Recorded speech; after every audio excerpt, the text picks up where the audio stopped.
Hi, this is April 28th, 29th, 28th. It's Wednesday, and I'm reporting at 9:30 p.m. CST. And I think today is one of the days wherein I could not track a lot of development that was going on in terms of COVID, but I see the numbers are very much high in terms of deaths in many countries, including the United States. So that is one thing we will take a look at it. But before that, we'll go to the updates. So I'm basically doing pretty good. So went for a walk in the morning. So woke up with the fire alarm going off in my apartment pretty much 8 to 9 times in the middle of the night, like by about 5. And then I had to wake up and then manually sort of reset it every time. And then it was really hectic. Affected my sleep, but I was not so concerned by it. I could sleep after that even, so it's really great. Apart from that, I talked to my parents in India, so they are doing really good.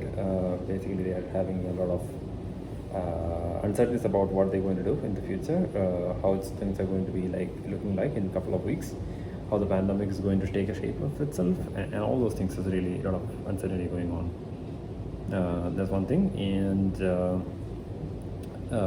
second thing, I talked to brother, sister-in-law, and kids in the evening, so they are doing great. So they have sort of vacation that's still continuing. So they are having an active lifestyle. So they just go around and then work out at home and stuff like that. So kids are basically at home. They are basically in a way you can see the parents turning into teachers, and a lot of confusion. There is have a system in place and all that. So that is all the things that was happening around. And my friends are all doing great. They're all sitting at many different parts of this apartment, and then they're all doing great. They're all having incredibly great time in terms of having a day that is spent all alone with friends at home and with the same people, not seeing anybody else, and basically having to work with their own research and stuff like that. So that is great. One of the great things. Apart from that, I think it was a pretty decent day. A lot of rain. Even now, as we speak, there's a tornado warning just going on, and then I think a lot of rain, and you can hear all the sounds maybe. So the most important news that we have from Texas is that our lockdown is going to end tomorrow. So on Friday, we will have the businesses opened. A lot of businesses, including in-house. Big in-house restaurants, saloons, parking, so shopping malls, movie theaters, everything is going to open up. It's one of the things that really you're going to see. In addition, a lot of other businesses in many other states are also starting up. So we'll have to see how these numbers change in the wake of all this increased eased restrictions of the social distancing norms that we have. Even though we are opening up, you will still have to maintain the social distancing norms. We will have to position ourselves 6 feet apart from anybody else in any business or any place that we are going to. Businesses has to make sure that that is happening. So that's one of the main thing that was happening around. So yeah, that's great. So we will see how the effects of this easing of lockdown is helping people in order to have a decent enough good quality life, and what are the implications of this in the corona front also. So mostly I've got a couple of suggestions, in the sense that I have to write my diary in very honest way, right? In the sense I have to put in my emotions. So it's I'm really scared, in the sense we don't know what is going to happen tomorrow. So especially in a program wherein I have spent close to 6 years in PhD.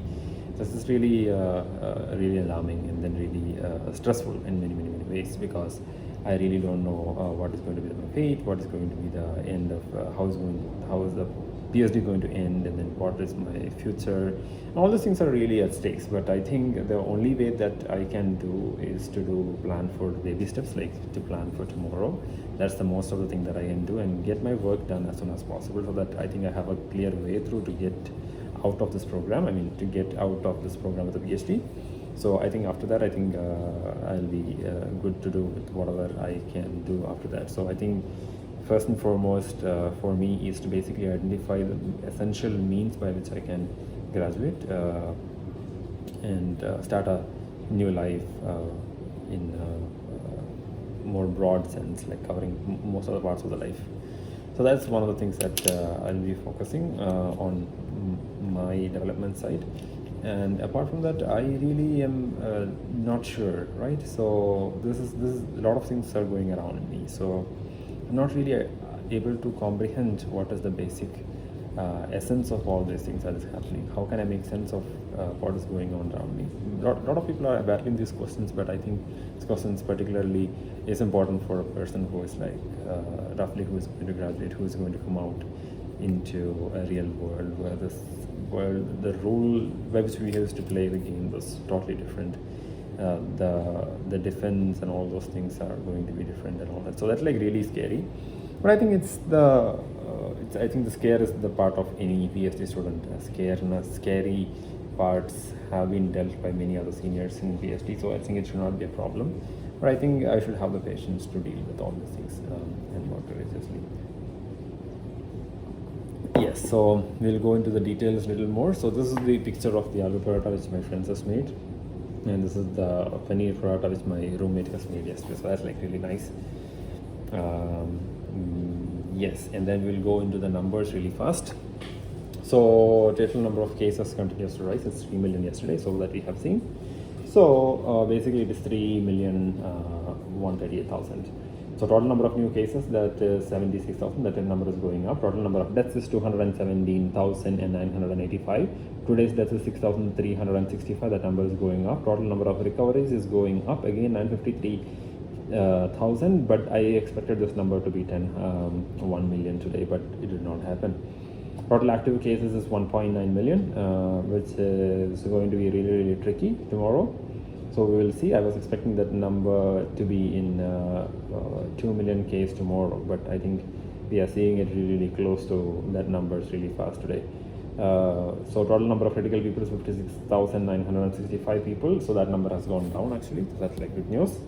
Lesser number of people who are actively battling in intensive care units. That's one of the basic things that we have seen. So the total cases by country.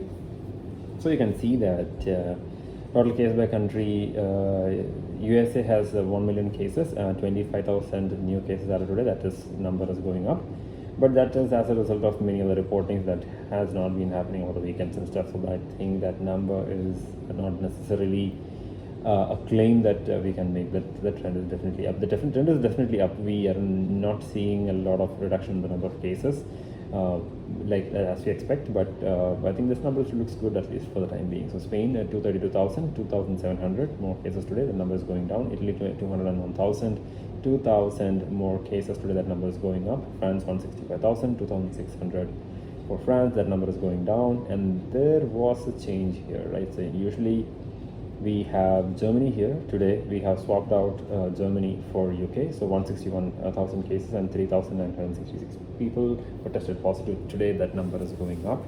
So that is one of the countries which we need to find out whether it is doing great or not. So that's one of the main things. Total deaths by country. So United States has the highest toll so far, 59,266, and 2,470 people lost their life today. So that trend is going up. Italy 25,359, 382 people lost their life today. That number is going up again for Italy. That's really, really, really tragic. But we wanted this number to be in 200s and slowly reducing into zeros. And then Italy is going to ease off its stay in home orders. So I think we have to be very, very careful about what exactly Italy is going to be. That trajectory is very similar to the trajectory that many other countries follow. So Italy is one of the classic examples where we can take a look at it and understand from what's going on. So Spain to 23,822 people lost their life, 301 people lost their life, and that trend was going down. France 23,660, 367 people lost their life today. That number is going down. The UK 21,678,000 people lost their life, 586 people lost their life today. So that number is going up for the UK. UK is one of the very problematic areas that we have. Probably if you have more testing, you will see the actual picture of many of the number of cases in many of the places that we have. So Texas has a capacity, I think we will have a capacity of 25,000 test cases per day. So that will be really great for Texas, but I think we will have to really see how this titrated effect of these people, this economy being opened up, and how it